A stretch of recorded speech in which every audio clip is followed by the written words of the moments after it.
Hi folks, Tuck Hidden Values here. It's Saturday, the 27th of June, 2020. We are in day 9 of our Liberty Vigil. Thanks for joining me. Please feel free to come into our conversation with your comments. As always, if you benefit from the content, like and subscribe and hit the notification bell to be notified as I post more video. Today is kicking off the second half of our Liberty Vigil, and I'm celebrating by paying homage to someone who is possibly the most valuable conservative thinker alive in America today. Thomas Sowell is best known as an economist, but in his book, A Conflict of Visions, he has absolutely nailed our current situation in the United States. It's an old book, but he was very prophetic in his laying out of the way that we deal with our own worldviews in our public life and the way that that plays out. It is on my list of the Desert Island top 3, and I highly recommend it. It's one of those books that I don't know if you've had the experience, you probably have. You learn something new, you read something, whether it's a small tidbit or you learn a really important principle, and then all of a sudden you see it in practice everywhere. It just seems to come up all the time, and you wonder, where was this, yesterday, and now it's everywhere. I felt that way about this book for the last 8 years since I first read it, because it's made more sense of our public landscape than my previous 30 years of political inquiry and observation, which I've been at since I was pretty young. I recommend it really on the grounds that it is a serious scholarly work, everything in it's very well documented, of course, but it's also very accessible and incomprehensible to any adult of any education level, really. But it's also really dense. It's a small book, but you get your money's worth. It came out before the marketing approach of burying 20 pages of useful information in a pile of 200 pages of fluff. So it's definitely a great investment. It deals mostly with the strain of thought in public life that says, why can't we all just get along? Right? Whether it's this recent Kenny Chesney song, which I love, by the way. It's a very cute song. Or kind of the older strain of the Kumbaya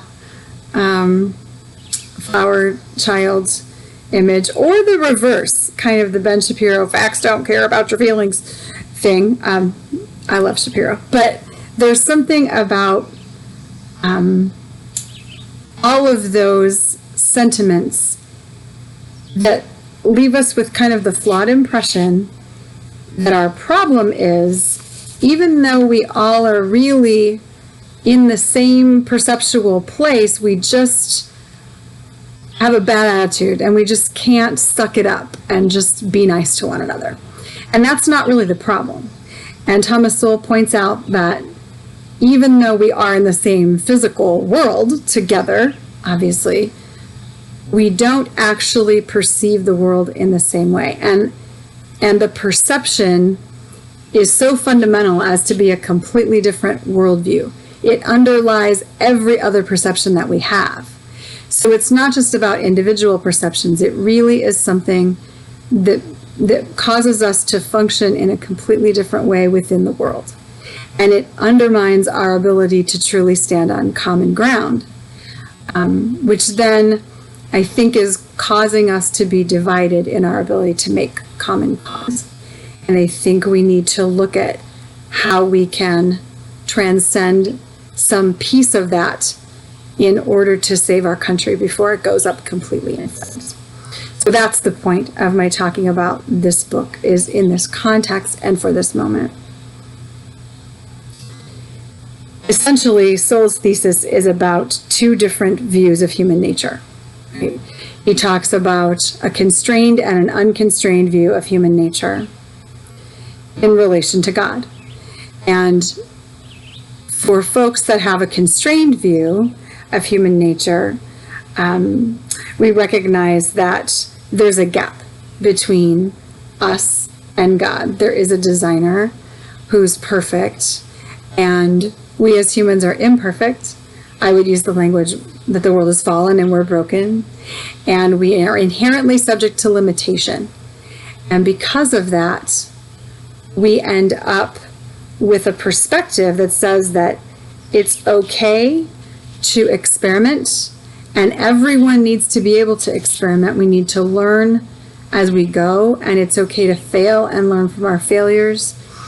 And this leads us into a way of governing where we welcome free speech and open debate and a lot of different kinds of thinking and different people to associate with one another and to experiment with governance, because that is how we go through the messy process that leads us to imperfect outcomes, but outcomes that are improving, and where each person can pick the outcomes that fit their own particular form of brokenness and ability, right? That's what leads us to the best kind of liberty that we're going to have in the situation that we're in, where we have a broken and fallen situation, but we also have a lot of potential because we have so much created goodness. In a different worldview, where humanity is actually unconstrained by the fall, and where we're essentially our own gods, and we can establish whatever kind of world and whatever kind of situation we want. And similarly, we aren't, because we're not fallen or broken, there's nothing to prevent our own ability to work together. There's nothing to impair us in that regard. We can work as a race, we can work collectively, which is not to be confused with choosing to live in community, something that I addressed in a previous video, toward a greater perfectibility. And we can appoint as our guides folks who have superior skills in different categories, and they can design for us systems that will smooth the path toward better outcomes for us. So once we've appointed our experts when it comes to governing, they can institute systems. And if we buy into the systems, which of course we will, because reasonable people, of course, would agree and would decide that they want to be part of a system that helps all of us to become more perfect, then they would buy in. And of course, we will insist on people buying in, because if they don't, they're clearly not reasonable. And then we'll just await the positive outcomes. And when they don't come, then we'll engineer them by tweaking, because there's just been some minor flaw, and we'll just fix it. And then eventually the positive outcomes will confirm our expectations. And if they don't, we'll just tweak a little bit more. So that's essentially the pathway of the unconstrained outcome, or the unconstrained vision. Interestingly, Thomas Sowell ties these two worldviews, the constrained worldview, which sees human limitation, he ties to the American Revolution, and the unconstrained worldview, he ties to the French Revolution. Both of those were very difficult times in history, but the French Revolution went down really differently than the American Revolution. And we've seen a lot of really French Revolution type behavior in our country lately, in large part because since the end of the Cold War and the beginning of the postmodern era, we have seen increasing numbers of people in this country begin to subscribe to this unconstrained vision of human nature. This postmodern era in which we all appoint ourselves mini gods of our own lives, and we deny the importance of our humility before God and the recognition that something outside of ourselves determines reality and actually has designed us and our world, is a very perilous path to take. So it looks to me right now like we have basically 4 large swaths of people in our country as far as worldview goes and desires go. We have what used to have been considered a liberal group of people, which now has a super vocal group that are burning down the house, and then a smaller, I don't know if it's a smaller group, but they're a group that currently is disenfranchised, that would like to be heard and are struggling to be heard, that don't want to burn down the house, but are part of this unconstrained perspective, right? They want to still institute systems and make things work smoothly and everybody be on the same page, and they still really have this belief that even though they're going to act ethically, they still have the belief that we can have overarching systems to make everything work. And then on the other side, on the more conservative or more constrained vision of the world, there are quite a few people who are, I think, quite vocal, actually, although what they verbalize is very much twisted in the media to make it look like they are much more edgy and violent than they are. It's not the case. I live here among them. It's not true. That vast majority of people want to have a much more free and open system where a lot more folks can do things their own way and try things out and experiment and take the risks of being able to live in a way that suits each person's individual circumstance.